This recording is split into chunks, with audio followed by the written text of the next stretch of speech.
Bem, temos hoje o texto do recalque, que a repressão, o título que tem uma diferença nas palavras que às vezes se utilizam para trabalhar sobre este conceito de Freud.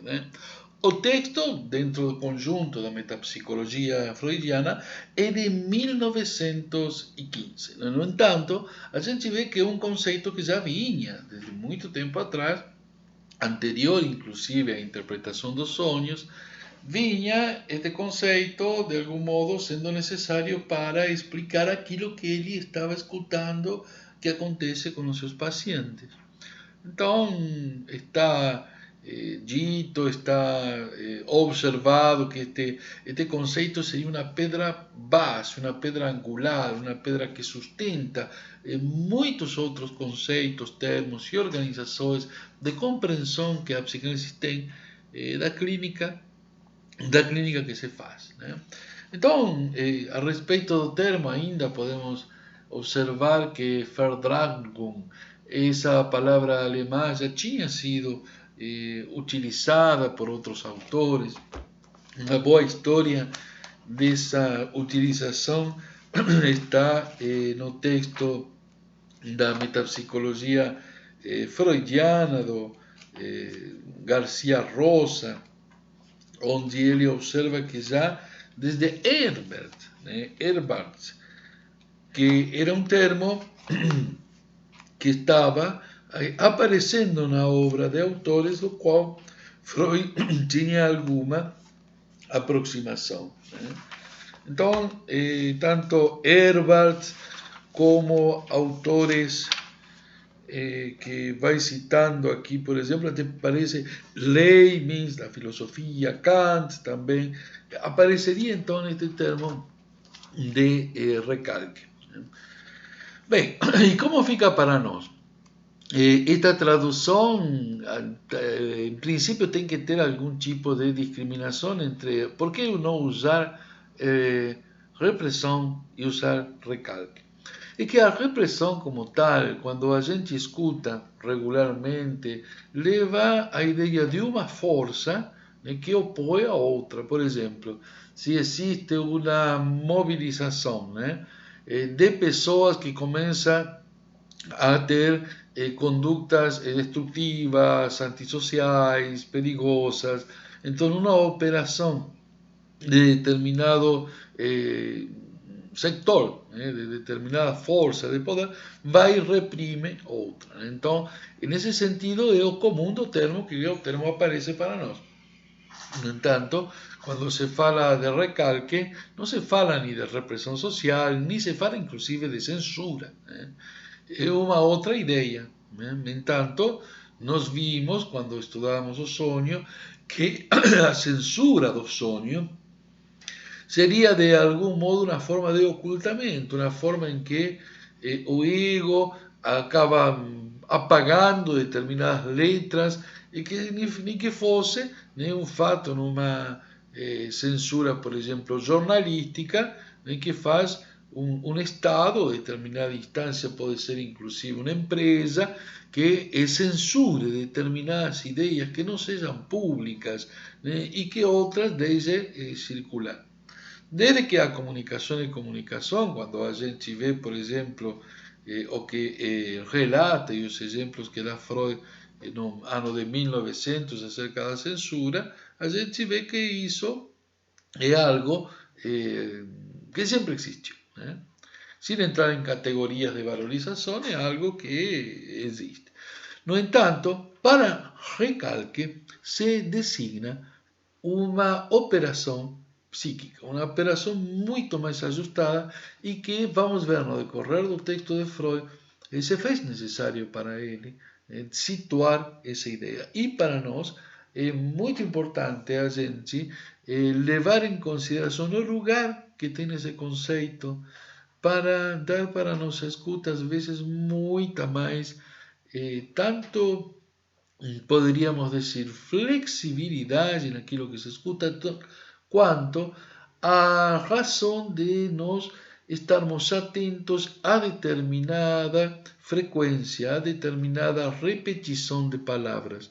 Isso teria, diríamos, uma forma de compreensão, terá uma forma de compreensão desde que situemos o recalque. Né? Bem, ele começa então pensando que esta função do recalque, ou esta função do conceito de recalque, né? Para nós é recalque, não é repressão, assim como repressão era para a tradução inglesa, repressão, né? É para o espanhol. Né? Enfim, vai ter uma primeira noção de explicar o problema. Freud é o seguinte modo, ele vai te dizer, olha, ante um estímulo desagradável, eu tento fugir.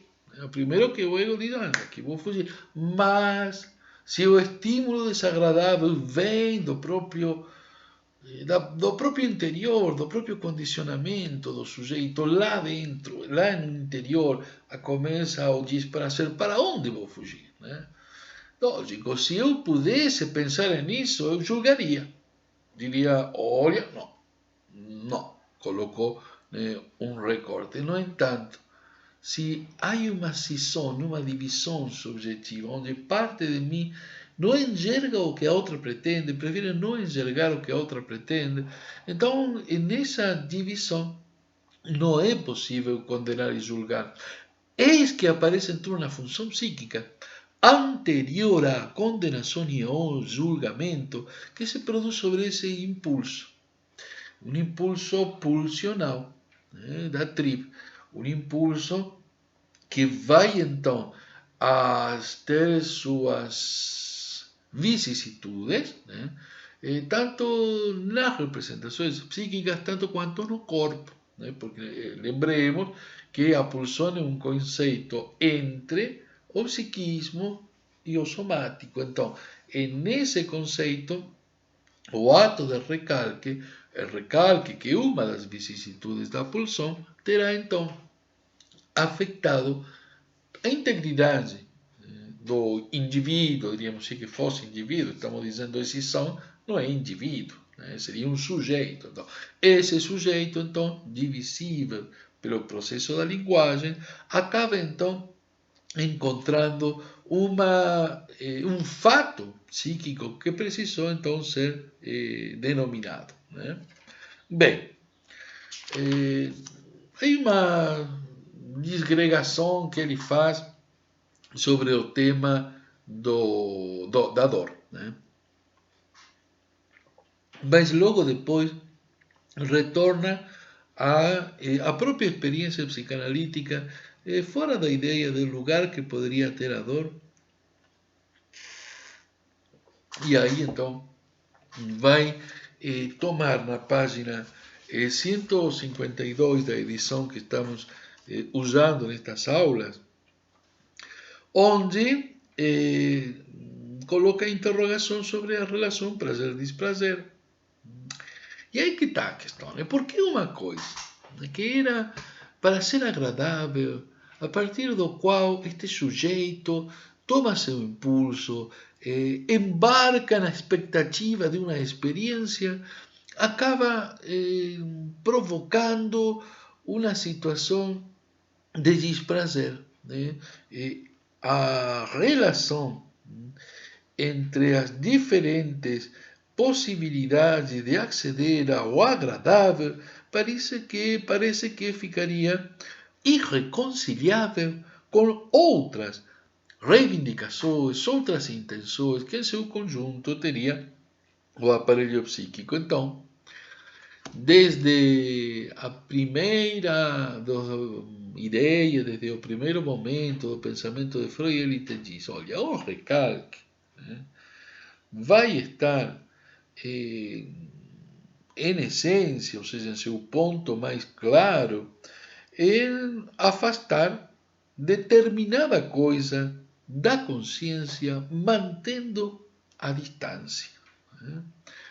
Então, poderíamos imaginar que há uma força constante no psiquismo, né, como quem pega uma bola e a coloca embaixo d'água. Numa piscina, você vê que essa bola, pela própria pressão, sempre estará com uma força como para surgir por encima da água, por fazer-se visível. No entanto, a força do recalque parece estar nessa situação, mantendo-la em um constante afastamento da superfície e do ar, né? Mas bem, então, como a gente vai situar essa cisão desde que não está dada desde o começo? Porque desde o começo podemos dizer que um organismo humano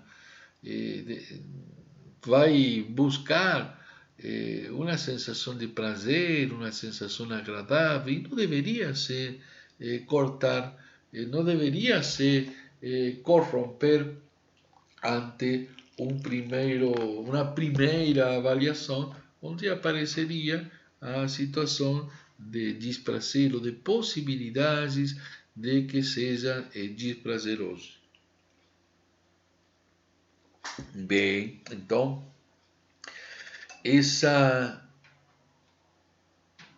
situação de que se produz uma espécie de prévia de condena de um impulso pressupõe uma divisão, ou seja, uma parte do sujeito estará dividida em clivagem, dizem no texto das pulsões e suas vicissitudes, de um ponto de clivagem, ou seja, que seria esse ponto de possibilidade de corte, um ponto de clivagem, nós lembramos que é aquele ponto virtual que tem uma pedra que a gente não enxerga essa linha de corte. No entanto, quando se bate na pedra, era aí onde os cristais que formavam uma pedra tinham por sua estrutura, por sua organização molecular, o ponto mais fraco, né?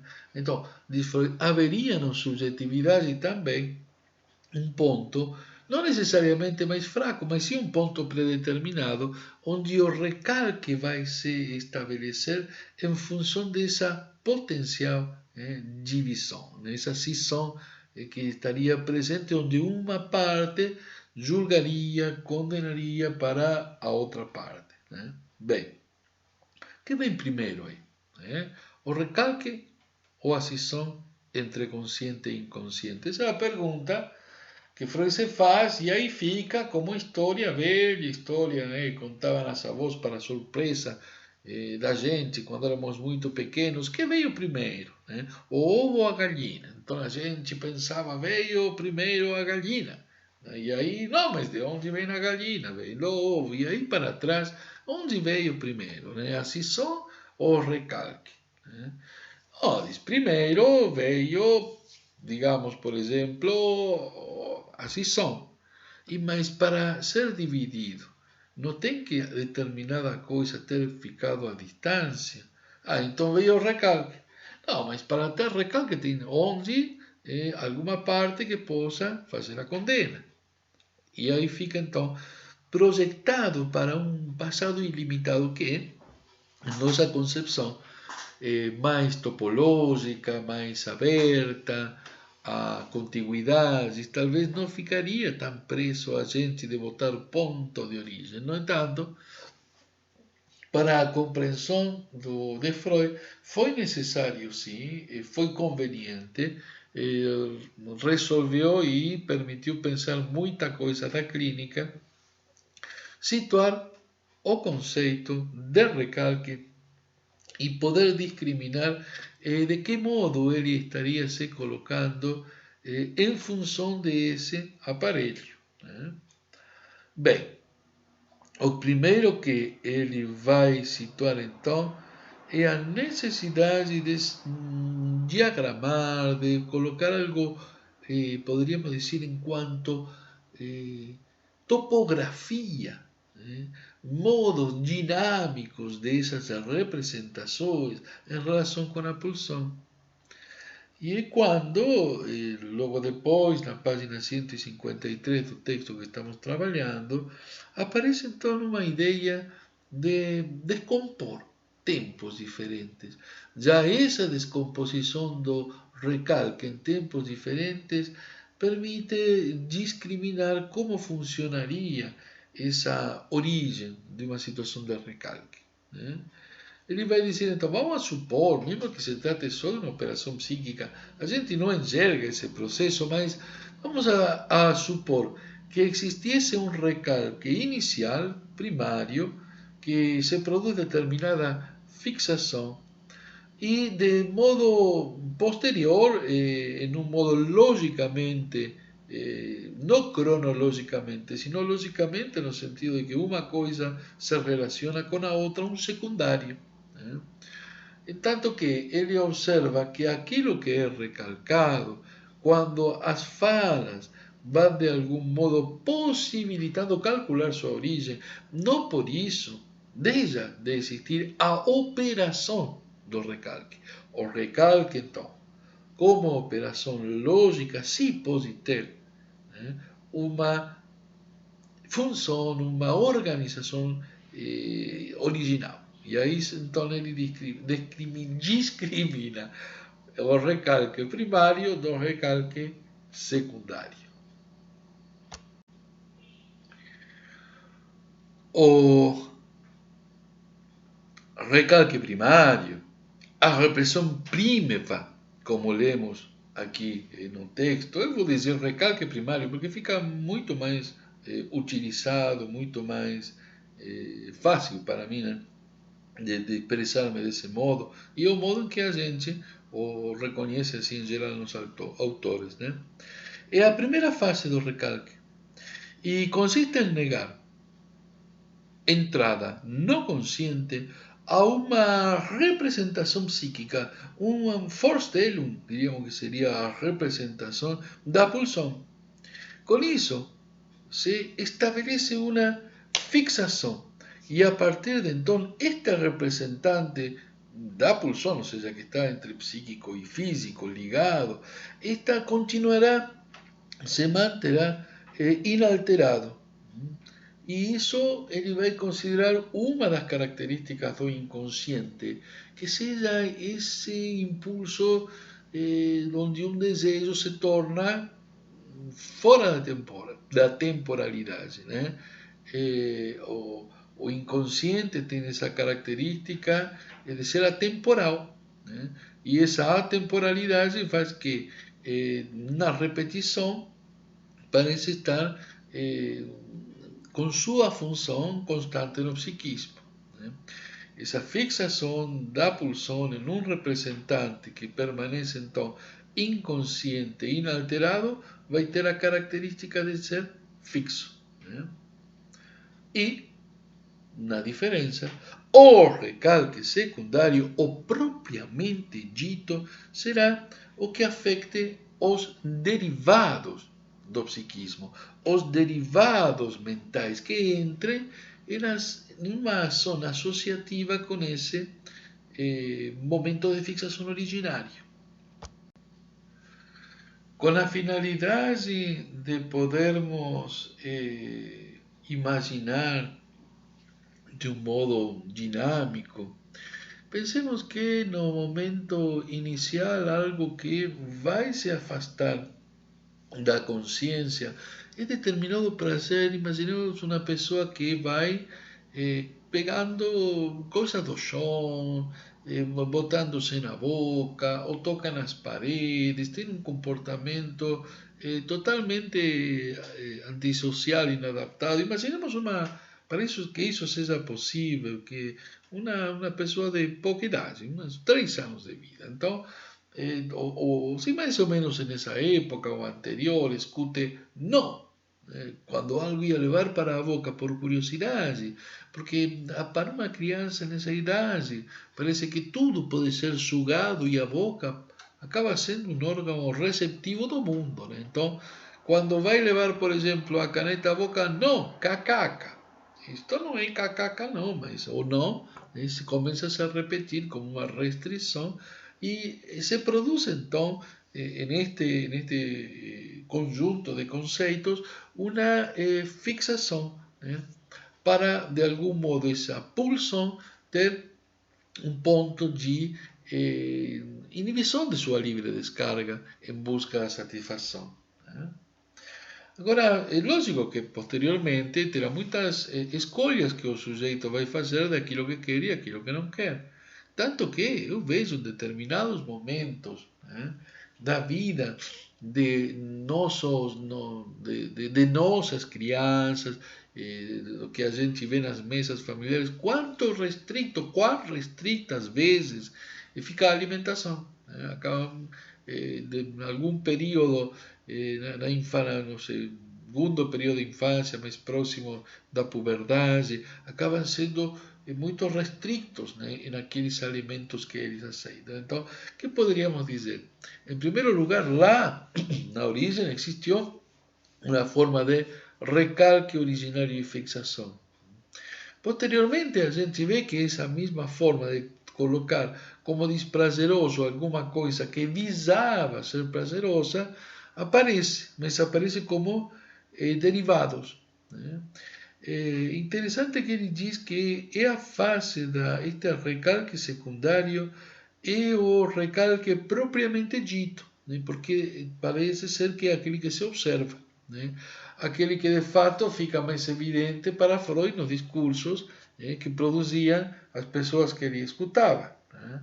De modo que havia um modo em que falava, por exemplo, alguém que continuava na fuga, evitando, assustándose. Isso era um tipo de vínculo com a representação do recalque secundário, né, dessa modalidade evidente, propriamente dita, diferente do que acontecia, por exemplo, naquela pessoa que ia ter um prazer.